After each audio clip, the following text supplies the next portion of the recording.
ከዚህ በኋላ ምንም በህይወት የሚያሰጋኝ ነገር የለም ምክንያቱም እኔ ሁለተኛ ዲሜ ነው እየኖርኩ ያለሁት ሰዎቹ ቢሳካላቸው ገለውን ነበር የጂሃዲስትነት ስሜት ተጸናወታችሁ የእናንተን የደም ጠጭነት ፍላጎት ለማርካት ስትሉ ቤተክርስቲያናችን መንገድ አድርጋችሁ መጠቀም በፍጹም አትችሉ She's so crazy አባባ ትራምፕ አሁን ደግሞ ተረኛ ሚዘልፏት ሴት ግሬታ ቱንበርግ ሆናለች She's a troublemaker she has an anger management problem السلام عليكم ورحمة الله تعالى وبركاته ودنا يتكبراችሁ يا جماعة النور እንዴት አላችሁ ሰላም ናችሁ ወይ እኔ ያለሁ አልহামዱሊላህ ዳነኝ ዛሬ አዳዲስ ቪዲዮዎችን ወደ እናንተ ይዤላችሁ ቀርብ ያለሁኝ ዛሬ ይዤላችሁ የመጣሁት አንድ አሸባሪ ነው ምንም በቃ ጺሙ ምናምን ስታዩ ጭራሽ ዋናው አሸባሪ ይዤላችሁ ቀርብ ያለሁኝ አብረን የምንመለከተው ይሆናል ወገኖቻችንን በጣም አስቸግሯል እሱ ሰው ማን መሰላችሁ ሙጂብ አሚኑ ይባላል ያ ጀማዓ በቃ መብቱን ይጠይቃል ዝም አይልም እየተገደለ እንኳን ዝም አይልም ይሄ ሰውዬ ምን ይሻላል አሸባሪ ከመባል ውጪ ይሄ ሰውዬ አሁን ምን ቃላለኝ ይሄን ሰውዬ ለመግለጽ ያ ጀማዓ በቃ መብቱን ነው የሚጠይቀው ሙስሊሞች ሲጎዱ ይጮሃል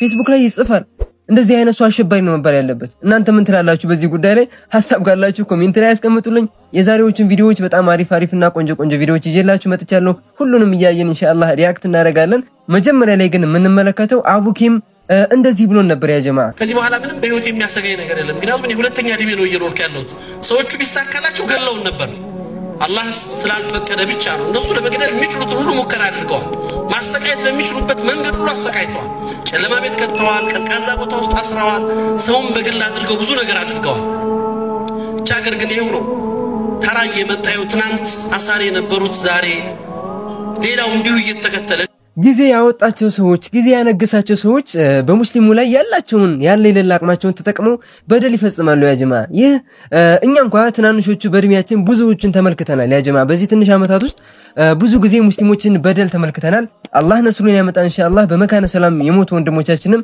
የሸሂድነት ማዕረግን አላህ እንዲሰጣቸው ዱዓችን ነው የሌላ እምነት ተከታዮች ደግሞ እንቅር እንዳይላችሁ ያ ጀማዓ እኛ እናንተን ለማስቀየም ፈልገን አይደለም ነገር ግን ደግሞ እንደዚህ አይነት ክፉ የሆነ አስተሳሰብ ያላቸው ሰዎች አሉ ባገኙት አጋጣሚ እነሱን ሳንነካቸው ባገኙት አጋጣሚ ሙስሊሙ ማህበረሰብ አሸባሪ ቴሮሪስት ምናምን ይያሉ በቃ ማሳቀቅ የሚፈልጉ ሰዎች አሉ እኛ ዲናችንን ከነካችሁብን አው አሸባሪ ነን በቃ መብታችንን መጠየቃችን አሸባሪ የሚያደርገን ከሆነ አሸባሪ ነን በቃ ሁላችንም እስኪ በኮሜንት ላይ ያላችሁን ሐሳብ እናንተም አጋሩ የጂሃዲስትነት ስሜት ተጸናወታችሁ የእናንተን የደም ጠጭነት ፍላጎት ለማርካት ስትሉ ቤተክርስቲያናችን መንገድ አድርጋችሁ መጠቀም በፍጹም አትችሉ ደም ጠጭ ጂሃድ አሸባሪ ምናምን የምትለው ቃል የውሸት ፕሮፓጋንዳ ድሮ ያለፈባት ስለሆነ አሁን ያለው ትውልድ በጣም የባነነ ነው ስለዚህ ሌላ የውሸት ፕሮፓጋንዳ ይዘበት መጣ ይሻላል ሙስሊሞች በተወለዱበት ባደጉበት ሀገር ላይ ተቀምጠው መስጂድ ውስጥ ገብቶ እየገደለ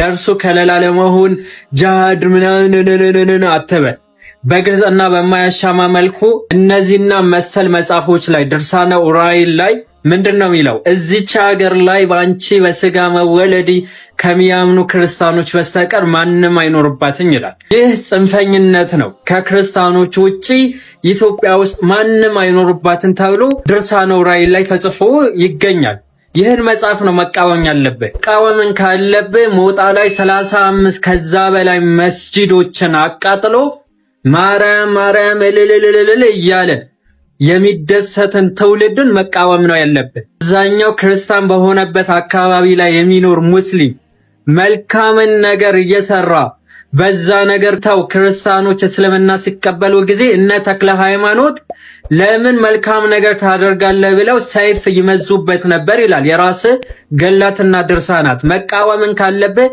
እነዚህ ድርሳናቶች ነው መቃወም ያለበት ይህ ደም ጠጪ ጂሃድ ብላ ያለፈበት ነው ብራዘር ያለነው 21ኛው ክፍለ ዘመን ይባላል አልባነንክ ባነን እሺ ወንድም ይሄ ሰውዬ ይባንናል ብለህ ነው በባይዞይ አውቆይተኛ ቢጠሩት አይሰማም ነው ያ ጀማዓ ይህ ሰውዬ የሚባንና አይመስለኝም ነገር ግን ደግሞ ብዙ መንቃት ያለባቸው ሰዎች አሉ ኢንሻአላህ ለነዛ ቪዲዮዎችን እንሰራለን እናስተላልፋለን ኢንሻአላህ ሼር ያደረግን ነገር ግን ለነዚህ ሰዎች አንድ ነገር ማለት እንፈልጋለን እኛ ተገለን ነው እየጮህን ያለነው መፍታችንን ለማስከበር የሞቱ ወንድሞቻችን ፍትህ እንዲያገኙ እየጮህን እንገኛለን ይህ ነገር የሚያስከፋችሁ ከሆነ ይህ ነገር አሸባሪነት የሚያስብል ከሆነ መርሐበን እንቀበላለን ስሙን እንወደዋለን ችግር የለውም በዚህ ዘመን ላይ በ21ኛው ክፍለ ዘመን እንደዚህ አይነት አሉባልታ ይዛ ማንንም ልታሳቀቅ አትችልም። She's so crazy. She's so crazy. አባባ ትራምፕ አሁን ደግሞ ተረኛ የሚዘልፏት ሴት ግሬታ ቱንበርግ ሆናለች። She's a troublemaker. She has an anger management problem. I think she should see a doctor. የአእምሮ ችግር ያለባት ችግር ፈጣሪ ሕክምና የሚያስፈልጋት ሲሉ ተችተዋታል ስዊድናዊቷን የ22 ዓመት አክቲቪስት ግሬታ ቱንበርግን። በነገራችን ላይ ይቺ ታዳጊ አሁን እንኳን ታዳጊ አይደለችም፣ ወጣት ሆናለች። 22 ዓመቷ ላይ ደርሳለች። ግን በታዳጊነቷ ነው የጀመረችው የአክቲቪዝምን። 2018 ላይ የአካባቢ ጥበቃን በተመለከተ መንግስታት ለውጥ ማምጣት አለባቸው ብላ ጓደኞቿን ለማሳመን ጥረት አደረገች። የትምህርት ቤት ተማሪዎችን ያኔ 9ኛ ክፍል ነበረች።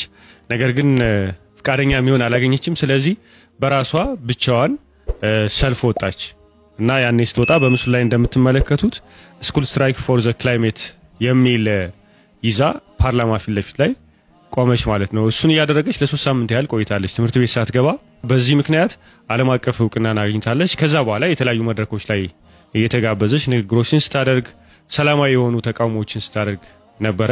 በነገራችን ላይ ሰሞኑን ግሬታ ቱንበርግ እየተነሳች የነበረው ከጋዛ ፍሎቲላ ጋር በተያያዘ ነበር። ስሙድ ፍሎቲላ ያሉት ማለት ነው፣ ግሎባል ስሙድ ፍሎቲላ።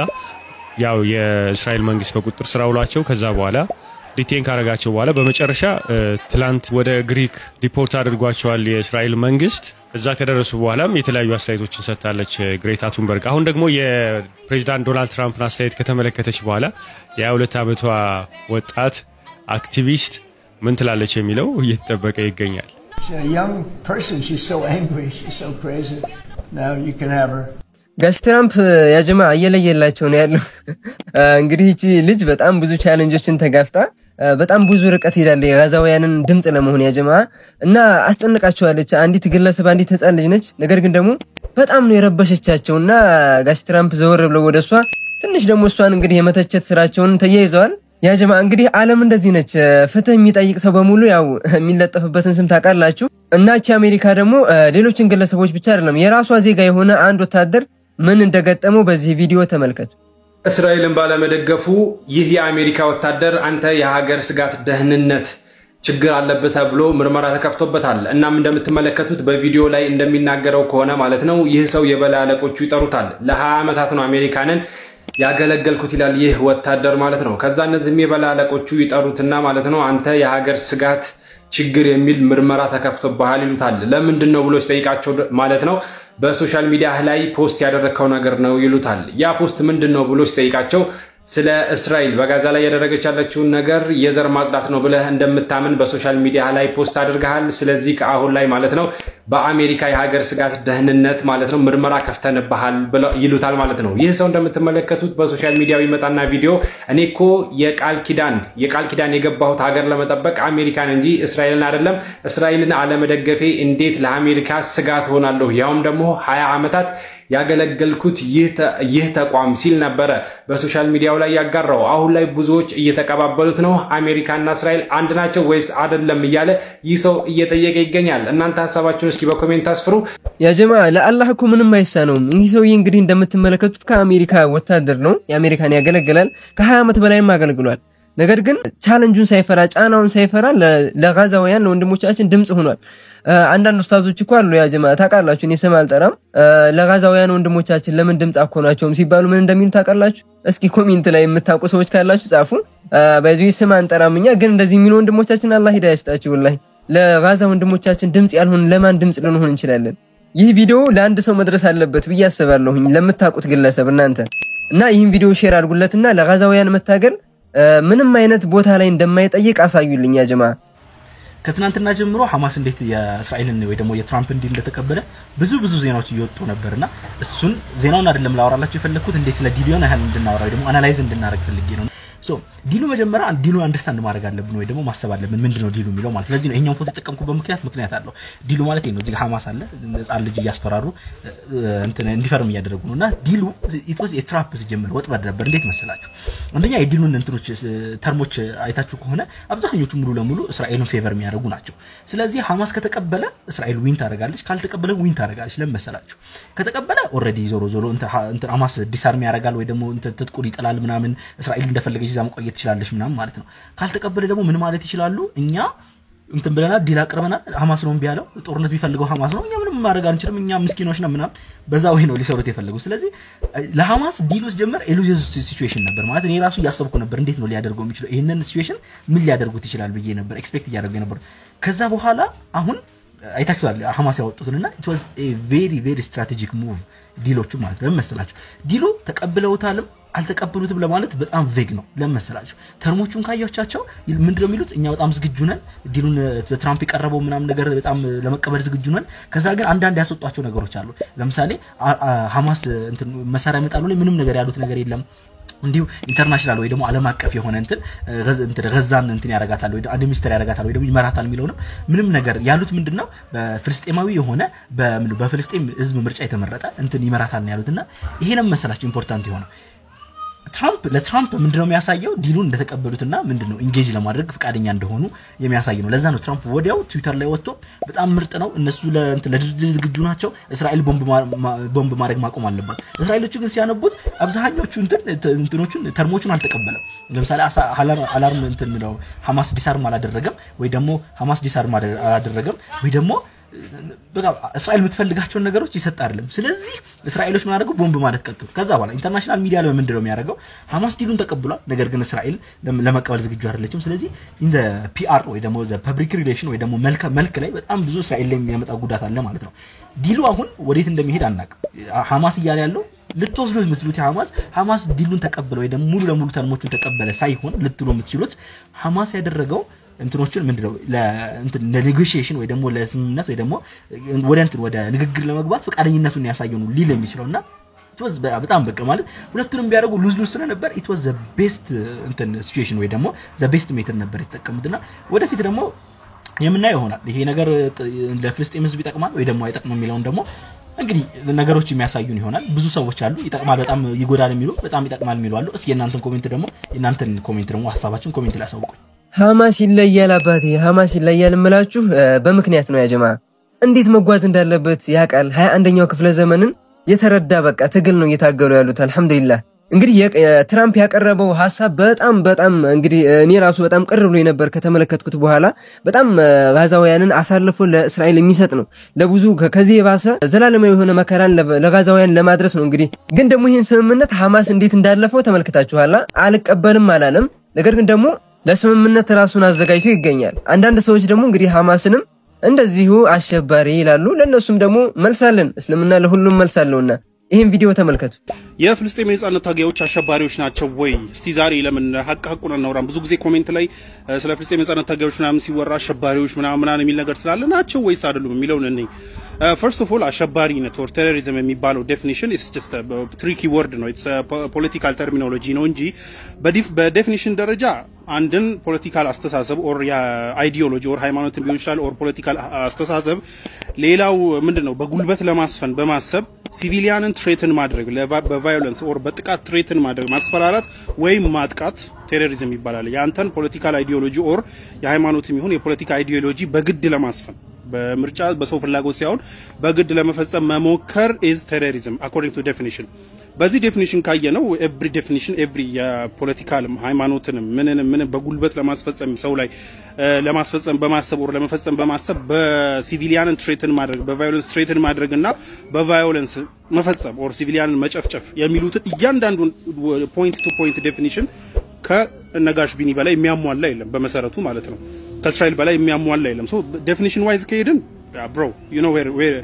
እንደሚሄድ የታወቀ ነው ከነሱ በላይ ፖይንት ቱ ፖይንት የሚያሟላ የለም because አንደኛ ፖለቲካል አይዲዮሎጂ ላይ ይሄን ሁሉ ሀገር ወስደን የኛ መሆን አለበት የሚል ፖለቲካል አይዲዮሎጂ ይሄ ዛዮኒዝም የሚባለው ብቻ ፖለቲካል አይዲዮሎጂውን ለማስፈጸም ሁለተኛ በሪሊጅን ደግሞ ይሄ ከ3000 ዓመት በፊት ቃል የተገባልን ነው so according to our religion የሚገባን ነው so ይሄንን አይዲዮሎጂ እናስፈጽማለን በሪሊጅን ዋይዝም ይሄን ለማስፈጸም ደግሞ የሄዱበት አካሄድ ምንድነው ሰው በምርጫው በመናም ሳይሆን በጉልበት ሄደው ማንን ነው ትሬትን እያደረጉ ያሉት ሲቪሊያኖችን violence threaten አድርገዋል threaten ማድረግ ማስፈራራት ብቻ አይደለም አልፎም in thousands ሲቪሊያኖችን እየጨፈጨፉ ነው so ካየነው በዴፊኒሽን ዋይዝ ካየነው ያው ማን ላይ happen ማን ላይ እንትን እንደሆነ ግልጽ ነው ግን ያው ብዙ ጊዜ ፖለቲካል ተርም ነች እቺ የሆኑ ጠላቶችህን or ማትተማመን ጠላት አድርጋ ያስካቸውን ሰዎች ማጥቂያ ወርድ ነች ብዙ ጊዜ ለምሳሌ በብዙ ቦታ ላይ እንደምናያቸው ከሆነ እንትን ነው የነጻነት ለአንድ ሀገር የነጻነት ታጋይ ለአንዱ ደግሞ አሸባሪ ምናምን የሚሆንበት ፕሮባቢሊቲ አለ ብዙ ጊዜ። ለምሳሌ ነው ሰደና ኢን ዘ 1930s እኔ አሁን ፍልስጤም ነጻነት ታጋዮች ናቸው ወይም አይደሉም የሚለውን ለማወቅ it depends where you stand አንተ የቆምክበት ቦታ ነው የሚወስነው። in the 1930s ለምሳሌ ለኢጣሊያ መንግስት በጣም የሚፈልጉ አንደኛ አሸባሪዎች እና ማመሰሏችሁ እና በላይ ዘለቀና ከሱ ጋር ያሉት አርበኞች በሙሉ እንደዚህ ግራዚያኒ ላይ ቦምብ ያፈነዱት እና አብርሃም ደቦጭ እና ሞገስ አስግዶ እና የሚባሉ አርበኞች በሙሉ ለኢጣሊያ መንግስት በጣም የሚፈልጉ አሸባሪዎች ነበሩ in the 1930s now እነዚህን ሰዎች አሸባሪዎች ለማለት it depends where you stand አንተ የቆምክበት ቦታ ነው የሚወስነው። ከወራሪው የኢጣሊያ መንግስት ጋር የቆምክ ባንዳ ከነበርክ እነዚህ ሰዎች ለአንተ አሸባሪዎች ናቸው። ነገር ግን እንደማንኛውም ኢትዮጵያዊ ግን ለነጻነትህ የምትዋደቅና ለነጻነትህ የሚያሳስበህ ኢትዮጵያዊ ከነበርክ ግን እነዚህ ሰዎች ለአንተ አሸባሪዎች ሳይሆኑ ምንድናቸው ማለት ነው የነጻነት ታጋዮች ናቸው ማለት ነው። ሶ እነ በላይ ዘለቀ ሆኖ ከሱ ጋር ያሉት አርበኞች or ሌሎችም አርበኞች በአጠቃላይ አንድ ግለሰቦች ናቸው። የሚያደርጉት ስራ አንድ አይነት ስራ ነው። የሚሰሩት ስራ አንድ አይነት ስራ ሆኖ ሳለ ግን ሁለት ስም ይሰጣቸዋል። አንደኛው አሸባሪ ይላቸዋል፣ አንደኛው ነጻነት ታጋይ ይላቸዋል። so it depends where you stand የኢትዮጵያ ህዝብ መወረር የለበትም፣ የሀገሩን ማስከበር አለበት፣ መወረር የለበትም፣ መብቱ ነው፣ ሉዓላዊነቱ መደፈር የለበትም ብለህ የምታምን ኢትዮጵያዊ ሆንክ ከኢትዮጵያ ውጭ ያለ የሌላም ሰው ሆንክ ይህ ነገር ስታስበው እነዚህ ሰዎች ነጻነት ታጋዮች ናቸው ማለት ነው። አይ ማንንም ከኛ በላይ አይደለም ነጮች ይሻላሉ መወረር አለብን ከኛ በላይ ናቸው መወረር አለብን እንኳን ወረሩን የምትል ባንዳ ከሆንክ ኦር ደግሞ መወረር መብቴ ነው ከሚል አምባገነን ጋር የምትሰለፍ ከሆነ ደግሞ እነ በላይ ዘለቀ ምን ይሆናሉ ማለት ነው አሸባሪዎች ይሆናሉ ማለት ነው። so it depends where you stand now ወደ ፍልስጤም ስንመጣ የፍልስጤም ነጻነት ታጋዮች አሸባሪዎች ናቸው ወይስ አይደሉም የሚለውን ለመመለስ እኔ አልመልስልህም። አሁን ያስቀመጥኩ የነገርኩ ነገር አለ። so it depends where you stand ከወራሪ ጎን የምትቆም ባንዳ ከሆንክ አሸባሪዎች ሊሆኑ ይችላሉ። ግን ማንንም መወረር የለበትም፣ ማንንም ነጻነቱ መገፋት የለበትም፣ መጨፍጨፍ የለበትም፣ አገሩን ለመጠበቅ መጨፍጨፍ የለበትም፣ ማንንም እንደዚህ መወረር የለበትም የሚል ከሀቅ ጎን የምትቆም ከሆነ ግን you know ማን አሸባሪ እንደሆነ ሰው it is what it is። ፍትህን መጠየቅ እንደዚህ ነው ስም ያስለጥፈለ ያ ጀማ። እንግዲህ ኔታንያሁ ከ70,000 በላይ ንጹሃን 70,000 በላይ ንጹሃን ህፃናትና ሴቶች ገድሏል ጋዛ ምድር ላይ እዛች ትንሽዬ ቦታ ላይ ብቻ 60,000 በላይ ንጹሃን ገድሎ አሸባሪ ይባላል። ለምን ይባላል? እሱ ንጹሃንን የጨፈጨፈ ቢሆንም ለምን አሸባሪ ይባላል? ምክንያቱም ደግሞ ያው እንግዲህ ሚዲያውን የተቆጣጠሩት እነሱ ናቸው ያ ጀማ። አላኩል ያህል እኛ በዚህ ስም እንሳቀቅ ሰዎች አይደለንም። ትላንትም ይህ ስም ተሰጥቶን ነበረ። ዛሬም እነዚህ ሰዎች አልሰለጠኑም። ይህን ስም እየሰጡ ሊያሳቁን ይፈልጋሉ። መቼም ቢሆን በዚህ ስም አንሳቀቅም። ኢንሻአላህ ሁላችሁም ኮሜንት ላይ ሐሳባችሁን ዱቅ አድርጉልኝ። በኮሜንቱ ላይ እንወያይበታለን ማለት ነው ኢንሻአላህ። ለዛሬ የተዘጋጁት ሐላል የሆኑ ኢስላሚክ ቪዲዮዎች እነዚህን ይመስሉ ነበር። የኑር ቤተሰብ ያልሆናችሁ ሰዎች ካላችሁ አሁን ሰብስክራይብ ያደረጋችሁ ቤተሰብ ሁኑ። ኢንሻአላህ ኔክስት አሪፍ ቪዲዮዎችን ይዤ ዳግም ወደ እናንተ እመለሳለሁ። እስከዛው ግን በያላችሁበት ሰላም ሁኑ። ሰላም አለይኩም ወራህመቱላሂ ተዓላ ወበረካቱ።